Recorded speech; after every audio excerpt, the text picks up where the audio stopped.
जैसा कि class 11th Hindi में हमारा अभिव्यक्ति और माध्यम पाठ बहुत ज़्यादा इंपॉर्टेंट है, क्योंकि इससे ऑब्जेक्टिव आते हैं और साथ ही सब्जेक्टिव क्वेश्चंस भी इससे पूछे जाने हैं। तो हम इस वीडियो में ऑब्जेक्टिव के साथ साथ आपको सब्जेक्टिव क्वेश्चन बताते चलेंगे। देखो, अब मैं आपको सब्जेक्टिव भी बताऊंगा, लेकिन ये महा इंपॉर्टेंट है। ठीक है, अभिव्यक्ति और माध्यम से बाकी कुछ पढ़ा या ना पढ़ा, लेकिन इन क्वेश्चन को छोड़ करके तुम जाओगे ना, तो बाद में भाई मैं नहीं कह सकता कि एग्जाम में किस प्रकार से कर रहे हो अपने आप को परफॉर्म, तो वो नहीं पता। लेकिन अभी चीज़ ना ध्यान से देख लो, अभिव्यक्ति और माध्यम की ये क्वेश्चन, बाकी तैयारी करनी है तो प्लेलिस्ट चेक कर लेना, वहाँ पे सारी चीज़ें मिल जाएंगी। सो हम स्टार्ट कर रहे हैं यहाँ से। इसमें मैं आपको ऑब्जेक्टिव भी बीच में कवर करवाते हुए चलूंगा, क्योंकि इन्हीं में से बन जाते हैं आपके बीच बीच से। ठीक है, तो वो देखते चलेंगे हम।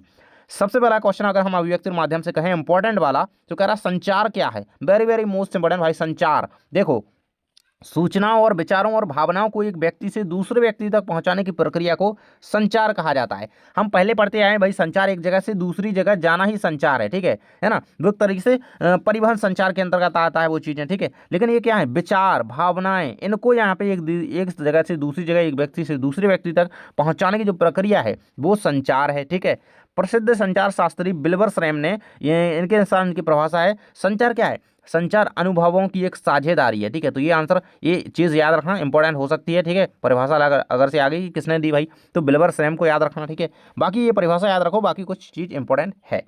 अगला कह रहा है कि संचार के कार्य लिखे भाई, जनसंचार के। जनसंचार का कार्य होता है सूचना देना। भाई इसका काम क्या है, एक व्यक्ति से दूसरी व्यक्ति पर तक भाई कोई सूचना है ना, एक जगह से दूसरी जगह, तो दुनिया भर की महत्वपूर्ण घटनाओं और समाचारों को लोगों तक पहुंचाना ही इसका प्रमुख कार्य है। शिक्षित करना, लोगों को उनके अधिकारों, कर्तव्यों और सामाजिक मुद्दों के प्रति जागरूक बनाना। मनोरंजन करना भाई, ये तो सबसे बड़ा कार्य है भाई इसका जनसंचार का। और निगरानी करना, सरकार और शासन के कार्यों की निगरानी करना, भ्रष्टाचार या गलतियों को उजागर करना। तो ये कुछ कार्य हो सकते हैं यहाँ पर जनसंचार के। ठीक है, सूचना देना, शिक्षित करना, मनोरंजन करना, निगरानी करना, ये याद रखो, बाकी आप अपने हिसाब से बना करके लिख देना। ठीक है, आगे बढ़ते हैं।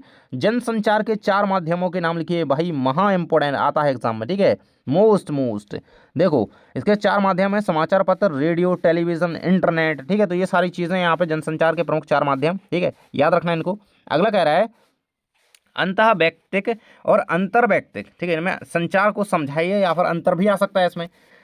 सो देखो, अंतः व्यक्तिक हमारा क्या है भाई, इंटरपर्सनल कम्युनिकेशन। ठीक है, और ये है अंतरपर्सनल कम्युनिकेशन। ठीक है, तो ये दोनों चीज़ें, इंट्रा और इंटर, दोनों आपको चीज़ें याद रखनी होंगी। कह रहा है कि जब व्यक्ति स्वयं से बातें करता है तो उसे अंतः, अंतः मतलब इंट्रा, ठीक है, अपने आप से, है ना, उसे व्यक्तिगत संचार करेंगे। और जैसे डायरी लिखना हो सकता है, ईश्वर की प्रार्थना करना, या मन ही मन कुछ सोचना, या इसके उदाहरण हो सकते हैं। ठीक है, स्वयं से बातें एक तरीके से। ठीक है, और अंतर्व्यक्तिक यानी कि इंटर पर्सनल कम्युनिकेशन, दो व्यक्ति आपस में आमने सामने संचार करते हैं तो उसे अंतर्व्यक्तिक संचार कहते हैं। या पारिवारिक और सामाजिक संबंधों को मजबूत करने का आधार हो सकता है, या फिर कुछ बातचीत हो सकती है जो दो लोगों के बीच हो रही है। ठीक है, और ये एक ही आदमी बड़बड़ा रहा है अपने आप में, कुछ भी कर रहा है भाई, मतलब सोच सकते हैं, हम कुछ सोचते हैं, हम कुछ लिखते हैं, हम भगवान से भी, ईश्वर से प्रार्थना कर रहे हैं कुछ, या फिर कुछ सोच रहे हैं मन में, तो क्या है ये चीज़, ये है अंतः व्यक्तिक। ठीक है, अंतः और अंतर, ये दोनों में अंतर याद रखना। आगे कह रहा है इंटरनेट क्या है भाई, वेरी वेरी मोस्ट इंपॉर्टेंट चीज, इसकी 2 सीमाएं या कमियां लिखिए। ठीक है, तो इंटरनेट, पहले तो भाई इंटरनेट सभी को पता है, इंटरनेट एक अंतरजाल है, एक प्रकार का जाल है एक प्रकार का। ठीक है, तो जो सूचना और समाचारों और मनोरंजन मनोरंजन का सबसे तीव्र माध्यम आज बन चुका है। यह एक ऐसा औजार है जो कि सूचना, संचार, मनोरंजन तीनों का काम करता है। ठीक है, तो ये इंटरनेट है एक प्रकार से, एक प्रकार का ऐसा माध्यम है जो कि सूचनाओं और समाचारों और मनोरंजन का एक प्रकार से माध्यम बन चुका है। ठीक है, तो ये चीज़ याद रखना। इसकी कुछ कमियां हैं, जैसे इंटरनेट पर भाई भ्रामक सूचनाएं हो सकती हैं। ठीक है, और अश्लीलता और साइबर क्राइम अपराध वाले यहाँ पे कुछ ऐसा कंटेंट हो सकता है। ठीक है, तो ये चीज़ें आपको याद रखनी, इसकी कुछ कमियां हो सकती हैं। ठीक है, अगला कह रहा है संपादन का अर्थ क्या है, संपादन के 2 सिद्धांत लिखिए। तो संपादन का अर्थ याद रखना, मेनली ये आता है, 1 नंबर में आ सकता है। कह रहा है किसी भी सामग्री की अशुद्धियों को दूर करके उसे प्रकाशन के योग्य बनाना। देखो, अब देखो, रिपोर्टर गया भाई किसी जगह पर, उसने वहाँ पर चीज़ें देखी। ठीक है, अब उसको लेकिन पेपर में वो सारी चीज़ें लिख करके छापनी है बढ़िया तरीके से, लेकिन अब उसने तो देखी, उसके अकॉर्डिंग लिख लिया उसने, है ना, तो वो सारी चीज़ें तो सब कुछ, हर एक चीज़ तो लिखनी जाती है ना, तो अशुद्धियों को दूर करके एक ऐसा प्रकाशन योग्य लेख बनाना ही संपादन कहलाता है। ठीक है, एक सही बढ़िया तरीके से अच्छी भाषा का यूज़ करके उसको लिखा जाए, वो यहाँ पे एक तरीके से संपादन है। ठीक है, और संपादन का कार्य लेखक की मूल भावना को बनाए रखते हुए उसकी भाषा और प्रस्तुति को बेहतर बनाना है।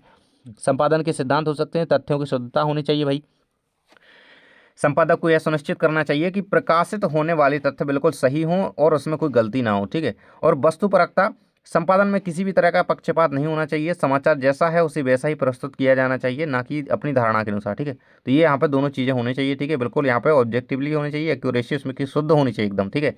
ये चीज़ है भाई। अगला कह रहा है पत्रकारिता क्या है और पीत पत्रकारिता क्या है। देखो पीत पत्रकारिता देखेंगे, पहले पत्रकारिता देख लो।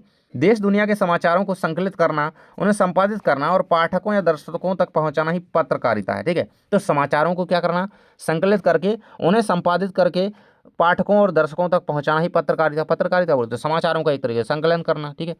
अब पीत पत्रकारिता की बात कर रहा है, मोस्ट इंपॉर्टेंट है ये आपके लिए अभी, ठीक है। देखो पीत पत्रकारिता वह पत्रकारिता जिसमें संवेदनशील, भावनात्मक और उकसाने वाली सामग्री का प्रयोग किया जाता है। इसका उद्देश्य जनता का ध्यान आकर्षित करना और मनोरंजन करना, ना कि सटीक और निष्पक्ष समाचार प्रदान करना। जैसा कि इंडियन मीडिया की बात कर सकते हो आप, ठीक है।